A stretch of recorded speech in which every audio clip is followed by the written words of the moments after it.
Hi friends, welcome back to my channel. Welcome to another weekly reading vlog. I don't have anything picked out really for my TBR that I want to read, so I thought we could do a fun little shop my shelves section. Let's go ahead and go through my shelves and I will talk about what I'm kind of interested in reading. So in regards to this section of my shelves, I don't really have too many unread books.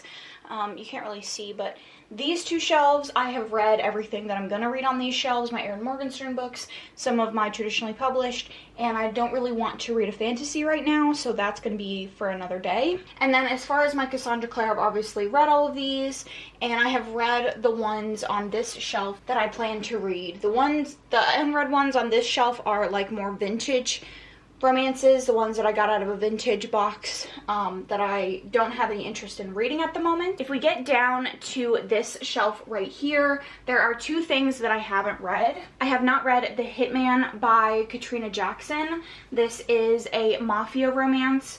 And I also have not read Tutoring the Player, is a sports romance. I'm being called to neither of these, but they are a possibility. I could end up reading one of them, but for the moment, I don't really want either of them. So then we have my Lisa Kleypas shelf, and they're actually in publication order. I didn't read Lisa Kleypas in publication order. I read this series and then I started the Ravenels. So I haven't read The Wallflowers and I want to. I have read Again the Magic, which is like the prequel. So I'm very much interested in reading Mine Till Midnight, which is the first book. And I have been wanting to read historical romance after last week's vlog, reading The Highwayman.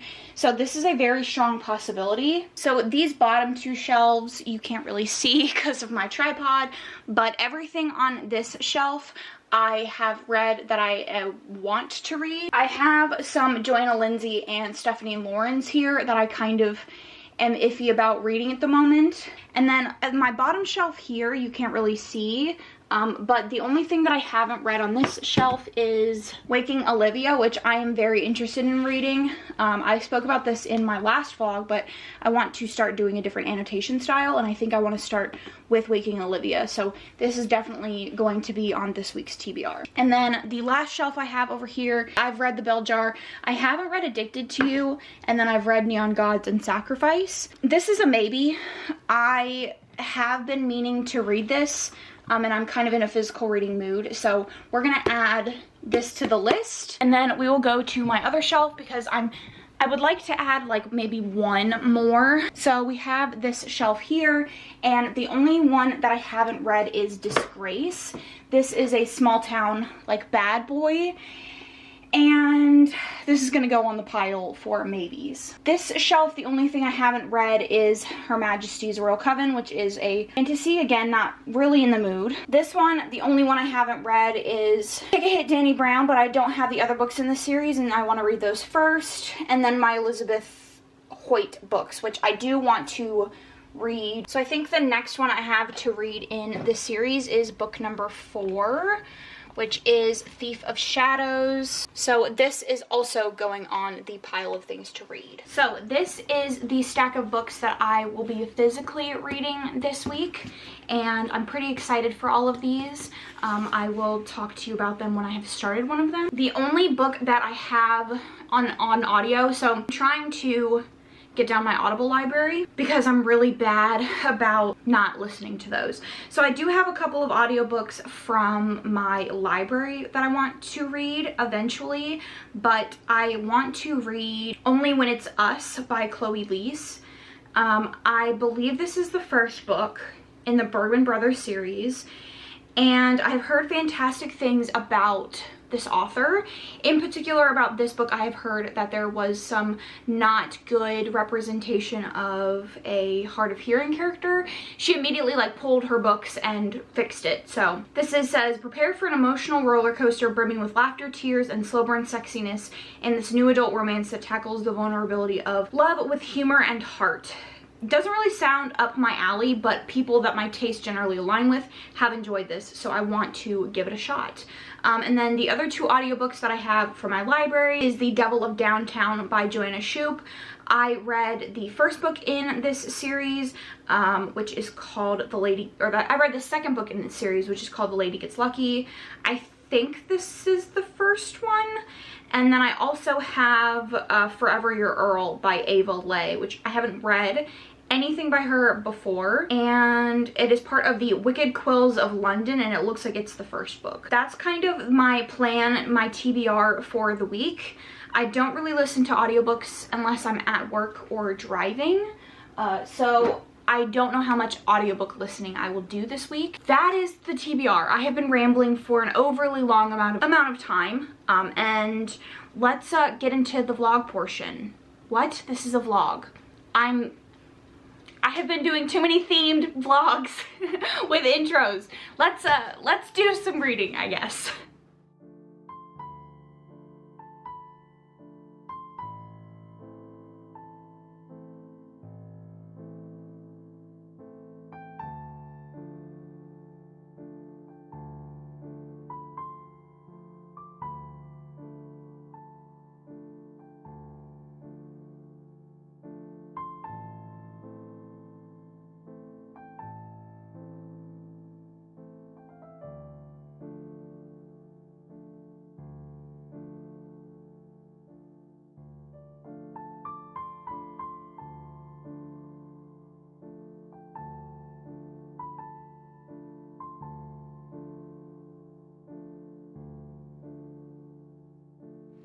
Okay, so I am halfway through Addicted to You, and this is an interesting reading experience because this is not at all what I thought it was going to be.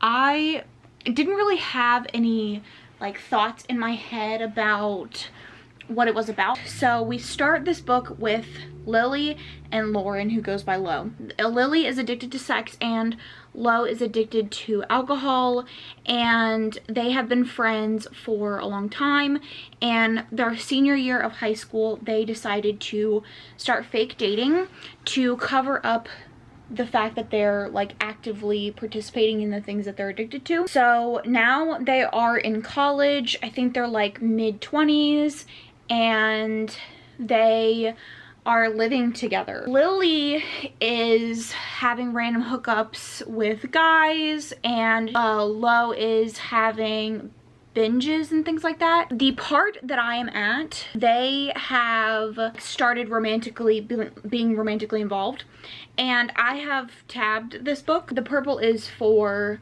like things that are emotionally impactful in regards to their addiction, their family, their past, things like that. And then the pink is for relationship things. I was expecting going into this that it was going to be like Gossip Girl, because I knew followed a family, and then once I got into it I realized that it's a rich family, and so I was anticipating a different feeling than what we're given. This is very melancholy, and it doesn't really have the same vibes as like a Gossip Girl story where you have very flawed characters with a lot of money, but it all sort of like works itself out in the end. This is very much not that. Like, this is very flawed characters with money from families that have money, but they're alone, they have no friends, they're actively engaging in activities that feed their addiction, they're constantly in this state of withdrawal or hooking up or drinking, and Lo is always drinking, always has a drink in his hand, and they have to hide these things from their family. Sorry, my AC cut on. Lo doesn't have a good relationship with his family, but Lily has 3 sisters and very loving parents, and so she's having to hide this part of herself from them because she doesn't know how they'll react, and like she doesn't want them to be ashamed. And this is not as like sex heavy and like taboo, I guess. Like, it doesn't have the emotions or like the tensions that I feel like you would expect from a book about 2 addicts, in specifically sex. She has these hookups, but it's always after the fact. It's never, well, now that they're together she hasn't hooked up with anybody at all, but it's after the fact, and it's always the shame and the guilt and the hiding, and it's this growing sense of dread that something is gonna go wrong, and you don't know if it's gonna be Lily, you don't know if it's gonna be Lo. Like, you don't know, really. You don't know where it's gonna go bad, and you don't know how bad it's gonna be, but you know that it's gonna happen and it's going to be bad. I thought that this was just kind of going to be fun, and it's not, but it's good. And there's multiple scenes where you are like, I don't know if it's meant to be read this way, but I'm very much like analyzing their interactions. Okay, so for example, there's a scene where she has her sister's coming to stay the night, and Lily goes out every night to have sex, sometimes multiple times, and she can't because she has to hide it from her sister, so she tells Lo, get me really drunk so that I can just fall asleep. And so she ends up getting sick, and there's a line where he says, I wish I had just had sex with you. And it's like, okay, well, is he upset that she's in pain? Is he having to, like, is he relating to the fact that he knows what it's like to be in that position? Like, is he upset that he put her there? Like, what is this? And then there's a scene where he hooks up with another woman, and she like stays at the apartment for a couple of days, and they have this argument, and he's like, what are you freaking out? Because Lily gets really upset, and Lo basically confronts her, is like, what are you upset about? Like, I don't understand what the problem is, just talk to me. And she says, I'm scared. Is she scared because it's changing the dynamic of this codependent relationship? Or is she scared because she loves him? Is she scared because now she feels like he's the only person that understands her and can love her, which is something that she says. And so she's afraid of what this new dynamic is going to look like. Is she afraid that he's gonna leave her alone and she's not gonna have anybody that will understand her? Like, it's just a lot deeper, I think, than I was anticipating. And I don't know if it's like my own, like, I'm making it deeper than it really is supposed to be read as. I don't know how I'm gonna rate it, because at the moment it's like a 4, but I know that there are multiple books in this series about them, so I don't know if this means that they don't end up together, or at the end of this book, or what. But at the moment, I'm definitely enjoying it. Yeah. Yeah. I have a lot of emotional books on my TBR, and I was not anticipating this to be quite one of those. Like, I knew we're battling addiction, like we're talking about addiction, so it's going to be emotional in some aspects, but I didn't anticipate this, I guess. I don't know. Yeah. So, this is thoughts halfway through this. We'll talk when I'm done.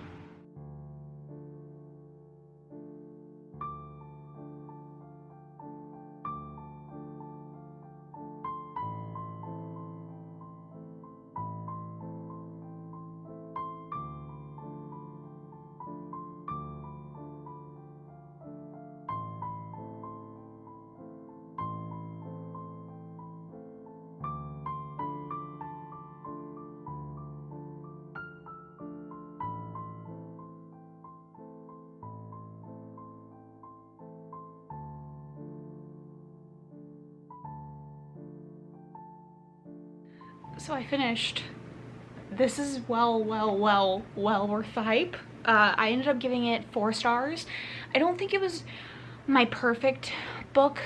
Now, if you ask me what I needed to make it my perfect book, I don't really know, but it just didn't have like that 5-star spark. But for all of the reasons that I mentioned in my last clip, this is fantastic, and I'm interested to see how the series goes. I'm not generally one to read multiple books of the same couple, but this does not end in an HEA or an HFN. Obviously, this ends with them choosing to seek help for their addictions individually, with the intent to come back together eventually. So 4 stars, really good. I think if you were hesitant to pick this up and you were looking for a reason to pick it up, I would say pick it up.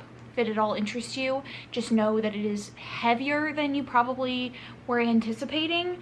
It's good. It's very good.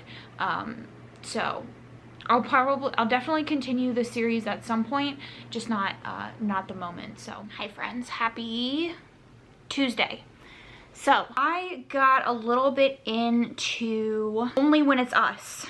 I have 2 hours and 33 minutes left because I listen on 2.5 speed. It is 11 hours. So I have like 6.5 hours left. I'm liking it. It's okay. I definitely find the heroine to be a little bit immature, but they're like 20.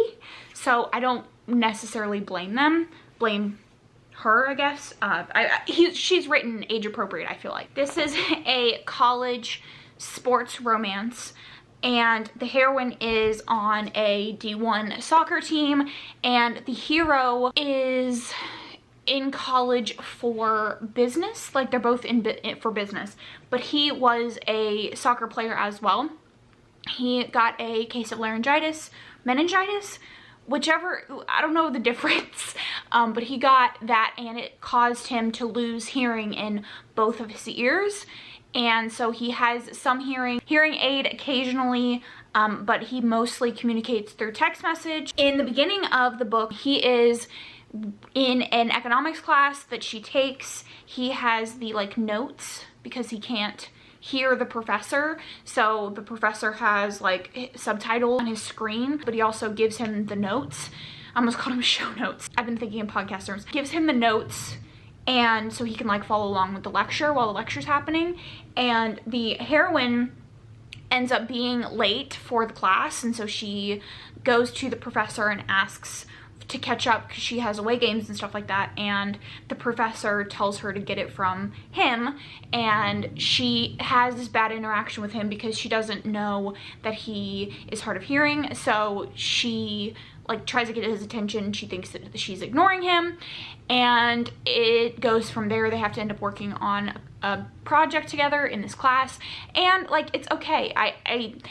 I'm not a huge sports romance person. I do understand why people love the hero. He's very much a cinnamon roll, and we like the representation. I can't speak to the representation for obviously the hard of hearing or deaf community because I'm not in that community. For my ebook, I started Private Eye by Katrina Jackson, I think. And this is a cam girl FBI agent or Secret Service member romance. And the reason he found her was because he was trying to catch someone that was like that used the group chats that she uses, like the same website that she uses.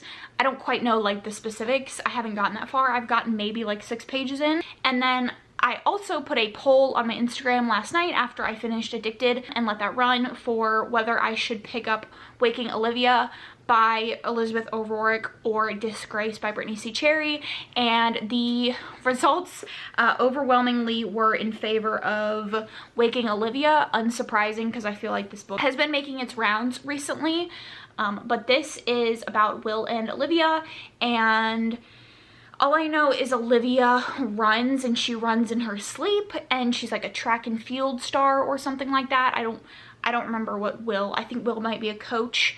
I don't remember. It says a track star. Oh, a track star with nothing to lose, a college coach who may lose everything to save her. I should have just read. So that's this. I'm gonna start this today. It is pretty short. This copy is only 320-ish pages. So hopefully I can get through this today, or at least the majority of this today, and then finish it out tomorrow when I'm working from home. So that's that. Okay, bye. Hi friends, happy Wednesday? Yes.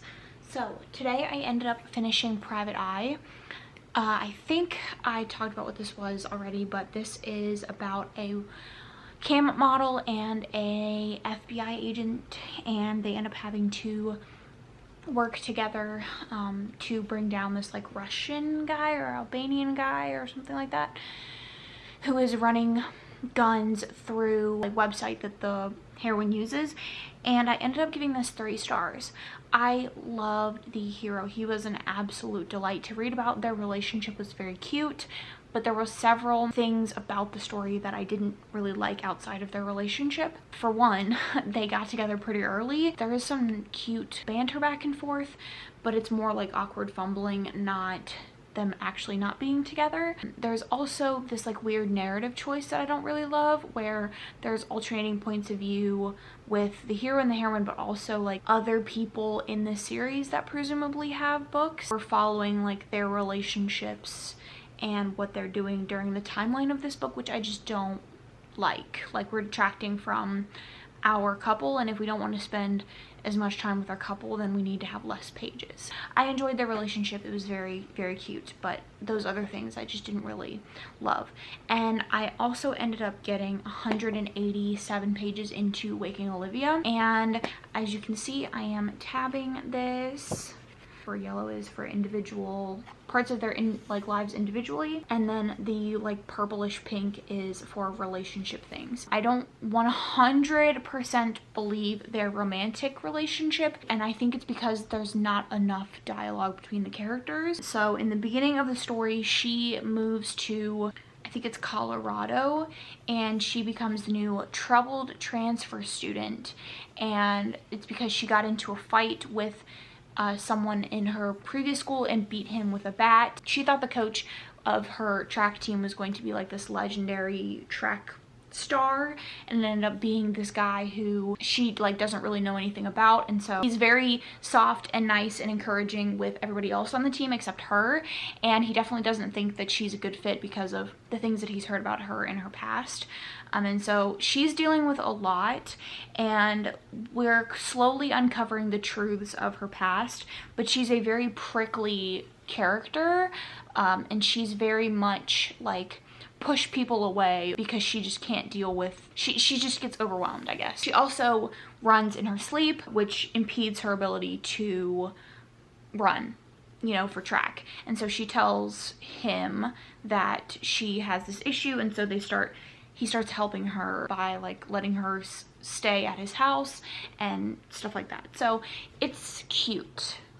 But I don't 100% believe them because there is a heavy emphasis on the introspection of the heroine, whereas when we're in the hero's head, it's a lot of like how attractive she is. So it's good, but it could be better. I still have a decent chunk left, so hopefully that'll improve in this last percent. They haven't even really had like their kiss. At this point, he has a girlfriend, so like there's definitely emotional cheating in this. They've had tension-filled moments, touches and stuff like that, but they haven't had anything physical. And it'll probably end up being at the moment like a 3 or 4 star, but it's all gonna depend on if they can make me believe their relationship. So that is the update for the day.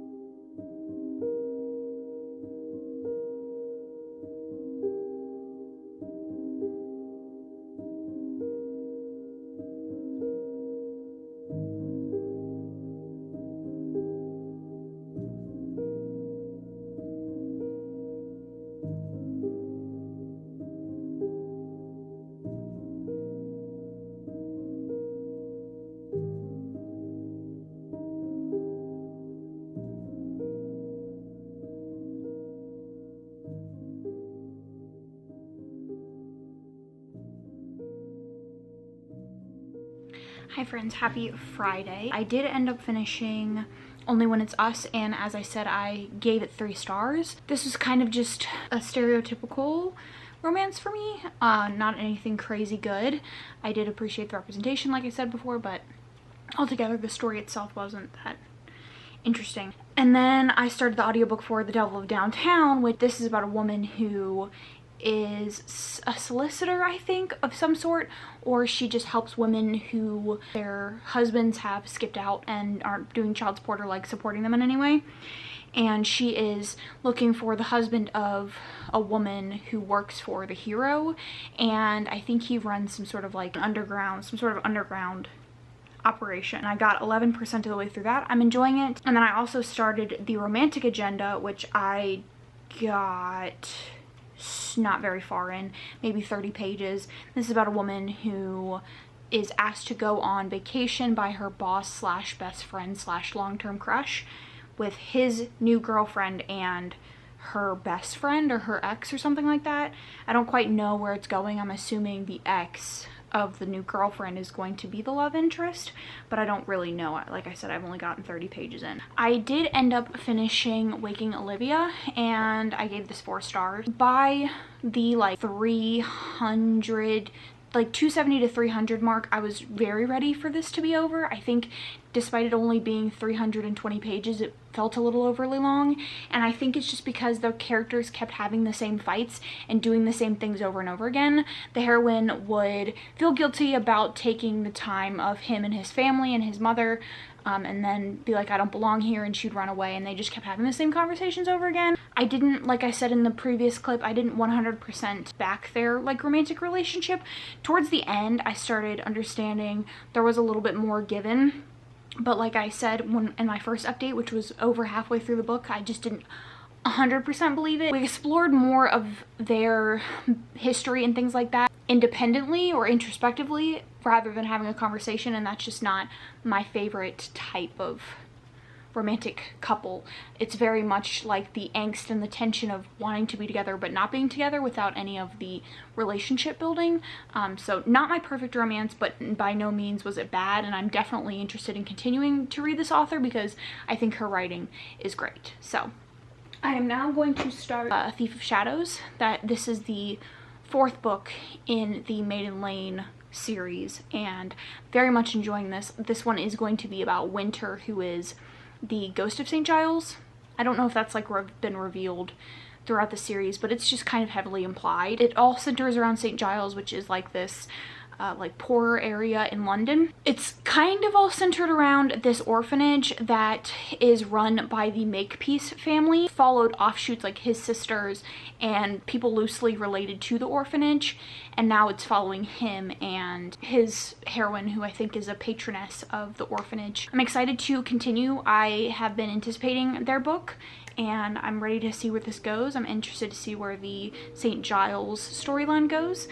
So I will talk to you whenever I'm into that and have some thoughts.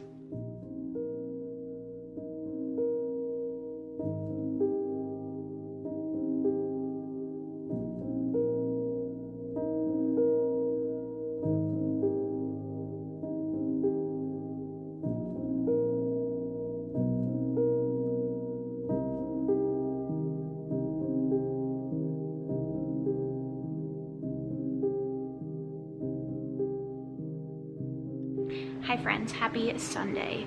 I finished the entirety of Thief of Shadows yesterday, and I didn't want to update you because I didn't want to acknowledge that I didn't really like this very much, and this is probably my least favorite in the series. As far as the continuity of the story and how this fits into the plot line going forward for the rest of the series, like, I enjoy it and I understand the need for this, but there was a heavy emphasis on the plot and how to use this to progress the series rather than the romance. I felt like a lot of the page time was spent with Winter trying to solve this mystery rather than with the couple developing emotionally. Page time that we did get with our couple was spent with them having sex majority of the time. I will say this does have a virgin hero, so if you are looking for that type of trope, this is in there, but altogether it was just lacking in the romance department, unfortunately, because I was very much looking forward to Winter's story, and I do think that they're a good couple, but I just don't think that this was executed as well as I wanted. There wasn't a heavy enough emphasis on the romance, whereas I feel like other books in this series balanced the romance and the plot well. I think that this is just setting up for a broader scale of things going on in St. Giles, and there was just some of the romance element lacking, and because it's a romance, you know, I was missing some of that. But now I am going to move on to Disgrace. This is a small town, like, I think he's an outcast or something like that. It is 375 pages. I would like to finish it and Mine Till Midnight today, but I just don't really think that's gonna happen, and I'm in the mood for Disgrace. So when I look at my Goodreads, like, everybody has given this 5 stars, so I'm definitely eager to jump in. That has been my reading, and that's all I have for you, so we will talk later.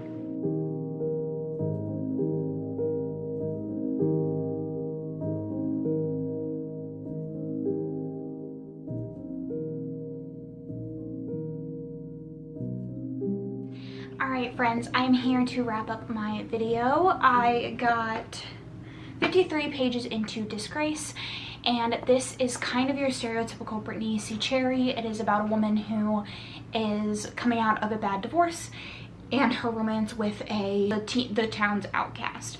Very stereotypical. I'm sure we're gonna find out that they had some sort of friendship when they were younger, along those lines. But I'm interested to see where it goes. I think it'll get pretty emotional.